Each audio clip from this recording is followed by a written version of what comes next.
አስተያየት ካለ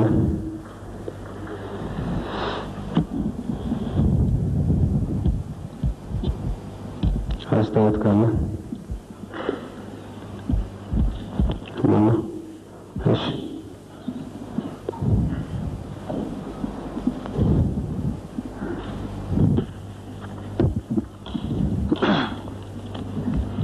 በጣም አመሰግናለሁ ክቡር ሰብሳቢ።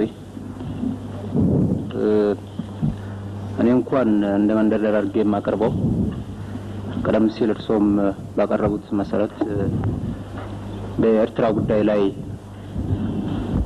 ምን አይነት የመፍትሄ ሀሳብ መወያየት እንችላለን ወደሚለው ከመግባታችን በፊት አቶ ኢሳያስ ባቀረቡት አጠቃላይ ሪፖርት ላይ ማብራሪያ እንዲሰጥ ወደዛው ውይይት ከመግባታችን በፊት ማብራሪያ እንዲሰጥበት ሁለት ነጥቦች አሉኝ።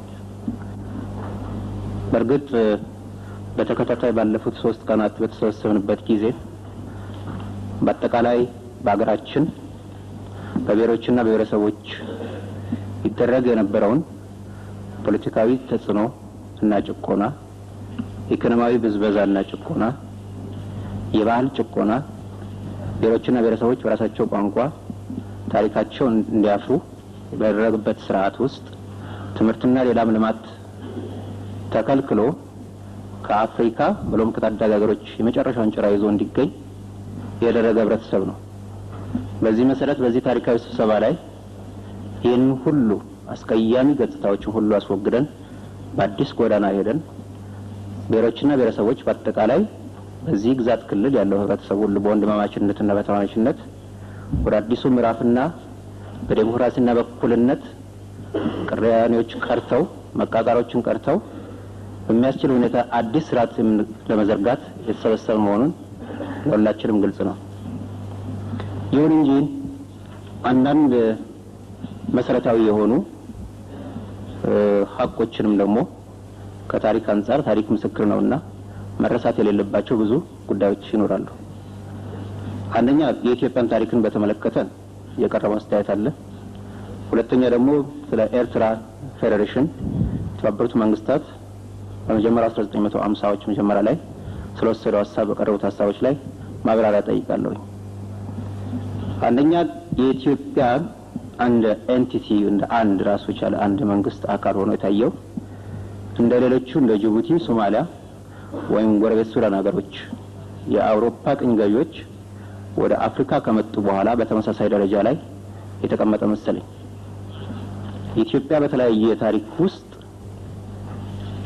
አንዴ አቢሲኒያ አንዴ ኢትዮጵያ እየተባለ ወይም የአበሻ ሀገር እየተባለ በተለያየ ወቅት ረዘም ያለ ታሪክ የነበረው ይሄውም የታሪክ ቁንጮ ግንባሩ ከሰሜን ኢትዮጵያ እንደው አፈ ታሪኩን እንተውና ከአክሱም ዘመነ መንግስት ከአንደኛ ምዕተ ዓመት ከዛ በኋላ በወቅቱ የነበሩት መንግስታት ከውጭ ባለው ተጽዕኖ ከራሳቸው ካለው ወታደራዊና አስተዳደራዊ ድክመት አንዴ ሲፈራረሱ ከቦታ ወደ ቦታ በሚዘዋወሩበት ጊዜ እንደነበረ አይ ቲንክ ይሄን በታሪክ ውስጥ ተመዝግቦ የሚገኝ ነው።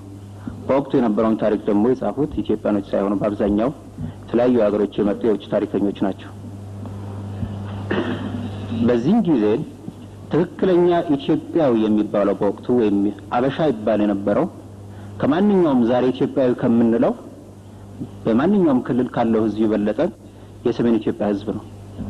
ዛሬ በደቡብ በምስራቅና በምዕራብ አንዳንድ ዳር ሀገሮች ያሉት ኢትዮጵያኖች ናቸው ብለን አሁን ባለው ጂኦግራፊካል ፓራሜትር ከዚህ ከ100 ዓመት ወዲህ እንደተባለው ከአፄ ምኒልክ ዘመነ መንግስት ካለው ጊዜ ውስጥ ካለው ኢትዮጵያዊ ነው የምንለው።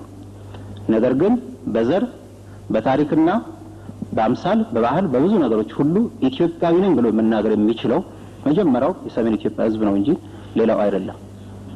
ይሄን ሀቅ እያለ ከዛ በኋላ በርግጥ ከአፄ ምኒልክ ዘመነ መንግስት ወዲህ ዛሬ ኢትዮጵያ የምንለው የጂኦግራፊ ዴፊኒሽን ነው እንጂ በርግጥ ኢትዮጵያ የሚባል አሰች በባህልና በቋንቋም የአንድ ህዝብ ስያሜ አይደለም። ያ መሆኑ ከታወቀ ዛሬ ኢትዮጵያ ስያሜ የምንለው ይሄ ዛሬ ከ100 ዓመት ወዲህ ያለውን ሳይሆን በርግጥ የራሱ ኮንቲኒቲና ለውጦች ነበሩት።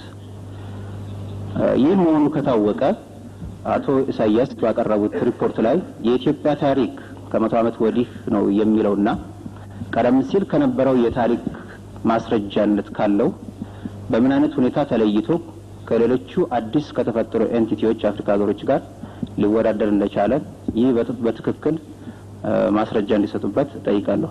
ይካለኝ የራሴን የታሪክ ዕውቀትና ትንሽ አዲስ ነገር ስለሆነብኝ በዚህ በኩል ማስረጃ ፈልጋለሁ። በሌላ በኩል ደግሞ ቀደም ሲል ጣሊያን ኤርትራን በቅኝ ግዛት ከመያዟ በፊት ስለነበረው የዘር ግንድ፣ የታሪክ፣ የቋንቋና ሌሎችን በዝርዝር ማስረዳቱ በዚህ ወቅት አስፈላጊ አይደለም።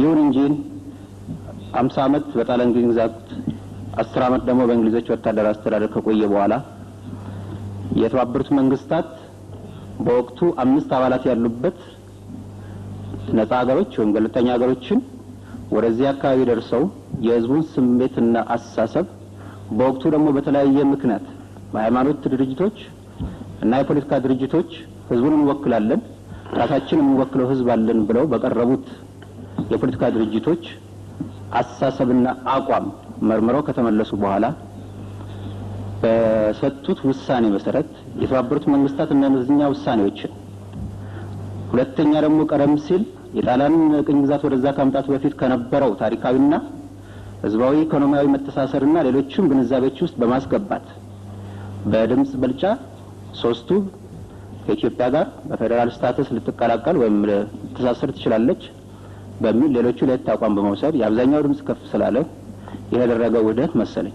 እርግጥ ከዛ በኋላ የኃይለሥላሴ አስተዳደር ቀጥሎም ደግሞ ወታደራዊ አምባገነን የመንግስቱ አስተዳደር በክልሉ እንደ ሌሎች የኢትዮጵያ ህዝቦች ላይ ያደረገው ወታደራዊ ፖለቲካዊና ኢኮኖሚያዊ ተጽዕኖች የባህል ርግጣዎችና ተጽዕኖች ይህ ዓለም የሚባል ነገር አይደለም።